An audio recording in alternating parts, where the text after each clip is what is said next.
Welcome back, quadrature fans. Today we are going to tackle y equals x third.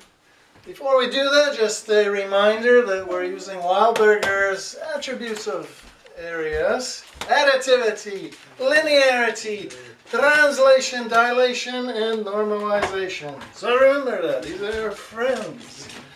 Okay. Let's go, baby.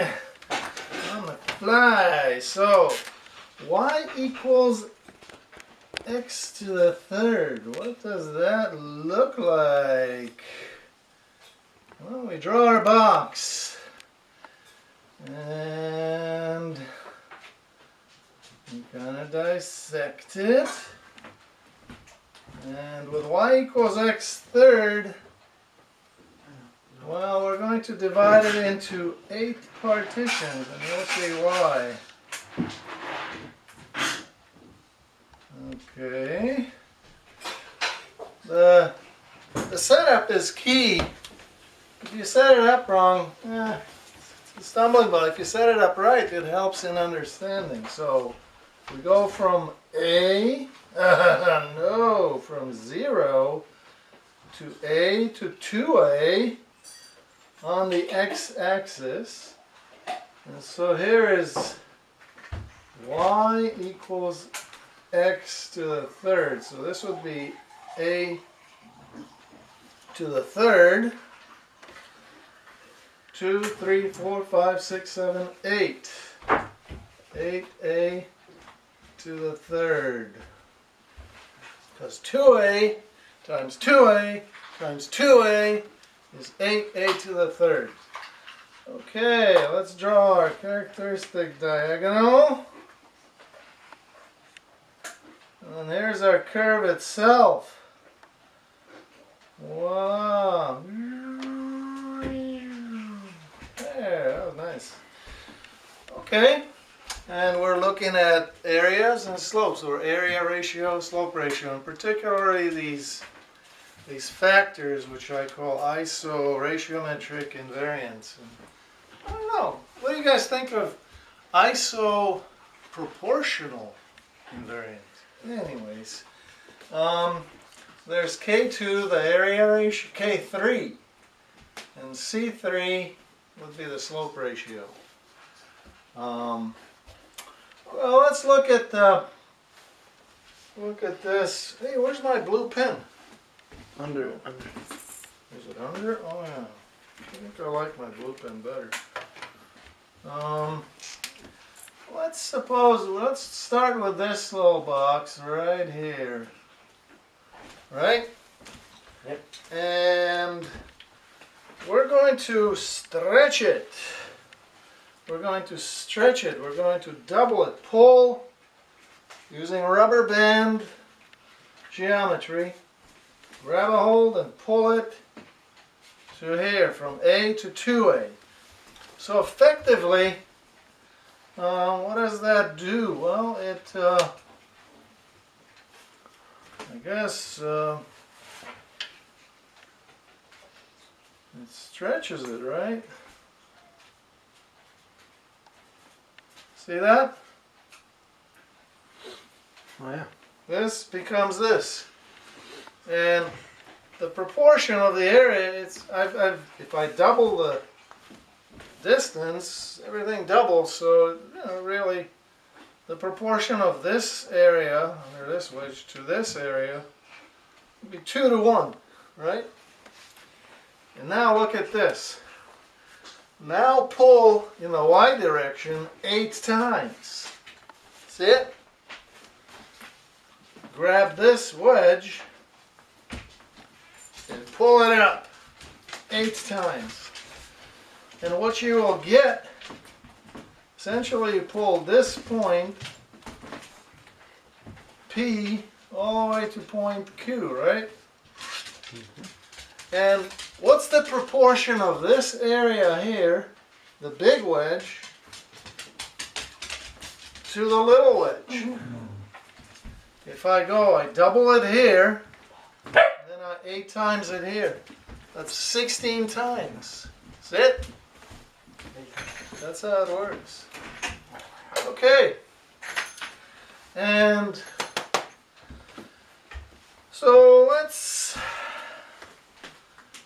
do our translation. We know that x equals a plus t, right? And so y equals x squared. Therefore, y equals a plus t squared. Wrong. Third. We're doing the third power, right? X third. Guess what? This is binomial expansion. We're going to use Pascal's triangle to help us here, right? So, y equals a to the third plus 3. See this 3? A squared, you lower this power and raise the t. T to the first power, right? Plus 3 a t squared plus t to the third. See this? Each of these is really a third order. So that's what we have. A third, a constant, a linear term, a quadratic term, a cubic term. Well, let's actually picture this. Here is a cubic term.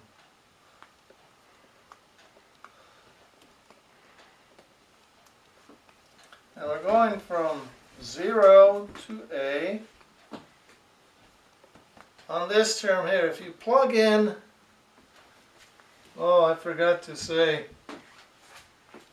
okay, yeah, so x equals a plus t, so I need to, okay, so as we said, we have our x-axis, 0, a, 2a, t-axis, minus a, 0, a. This is translation in x equals a plus t.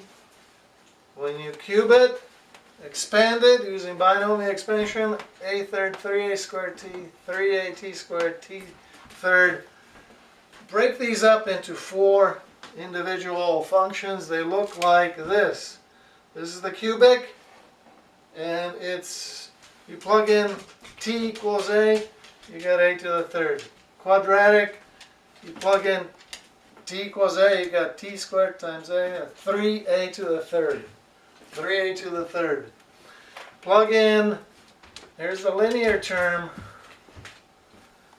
t equals a, and again you get 3a to the third over here at the value of t equals a. And then finally the constant term is just a to the third. And when you put these together and use Cavalieri's principle to shift these, well, it looks something like this.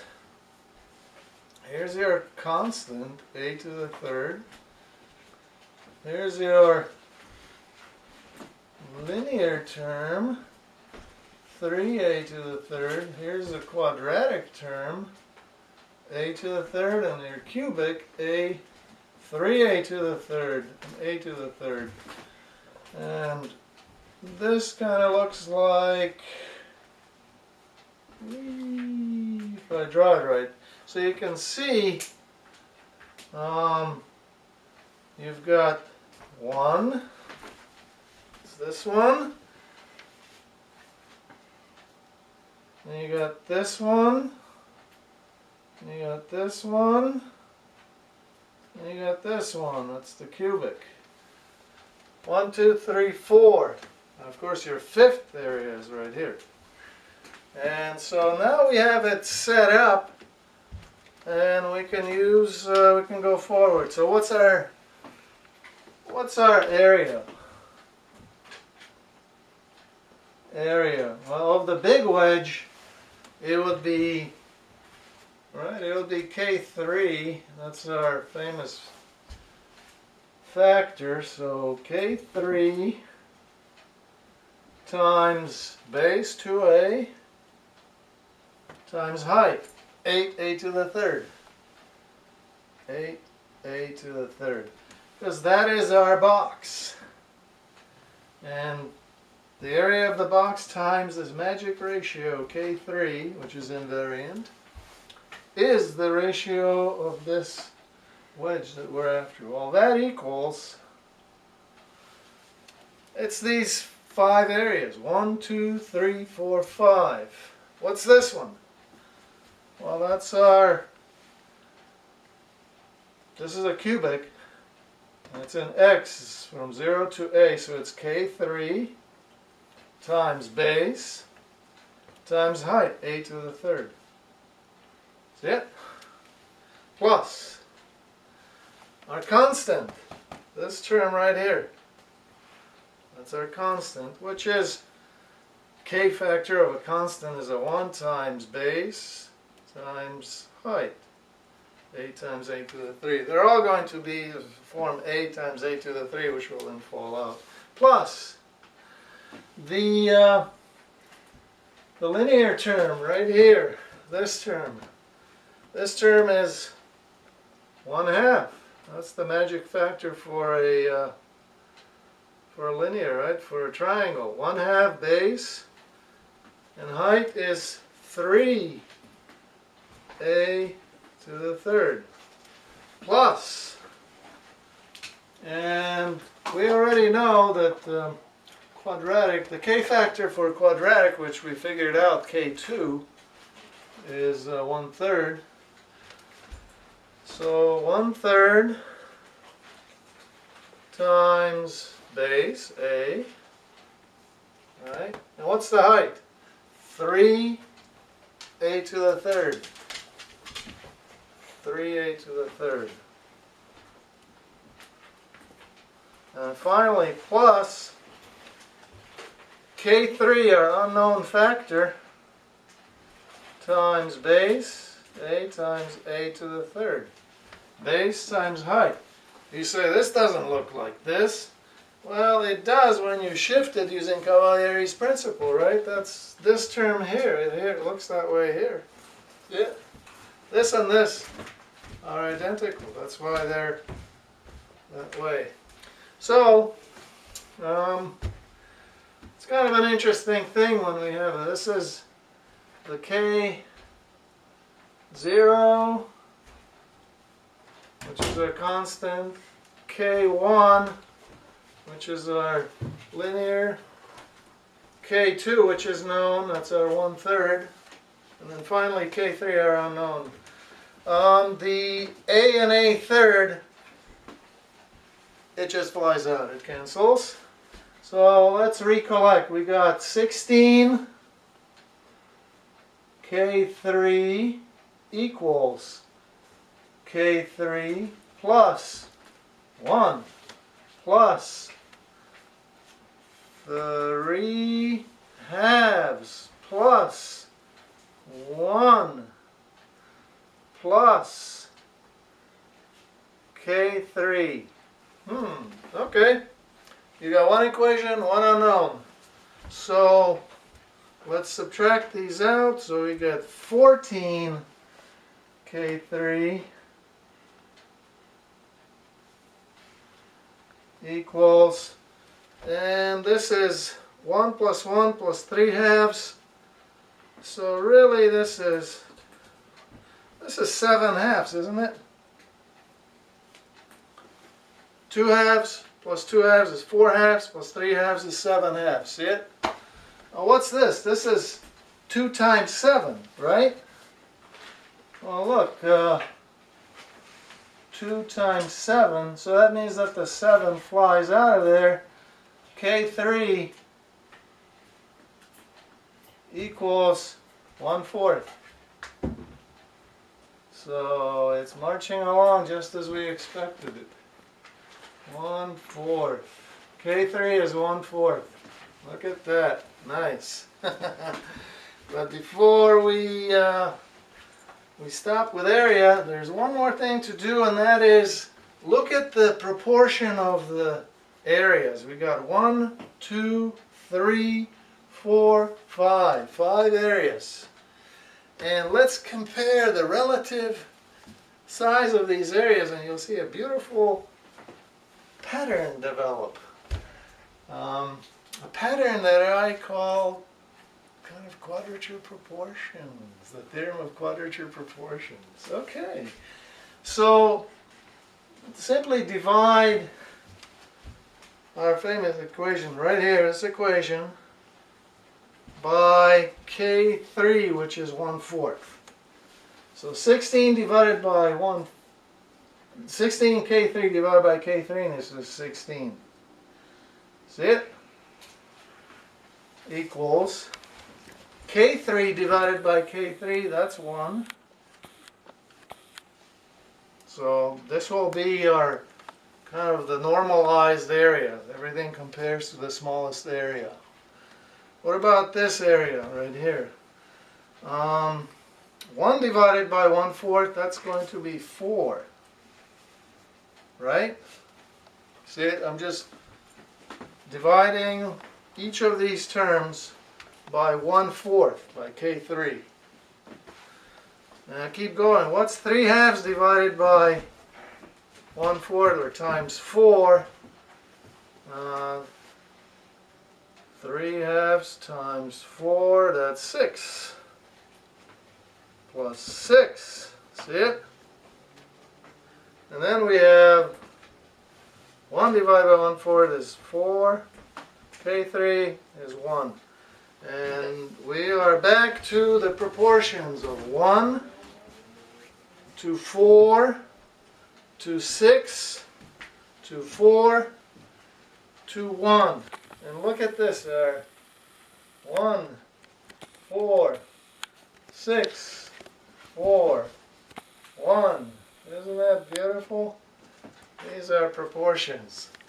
So we're done with the area, and we will go to slope. Okay, let's tackle the slope this time, the tangent slope, particularly at a point, namely t equals a, or x equals 2a, it's the same thing, right? That'll be this slope here, or, well, we're after the slope ratio, but once you know the slope ratio, then you can figure out the slope, okay?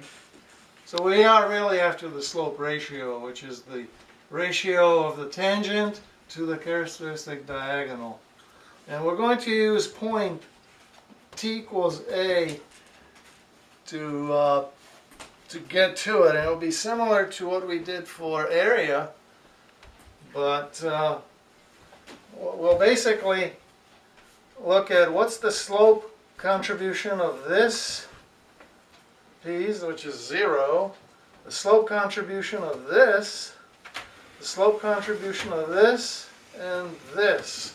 So these 4 components, they contribute to the slope, the total slope that is over here, because slopes add and subtract just like areas can add and subtract. So let's go to it.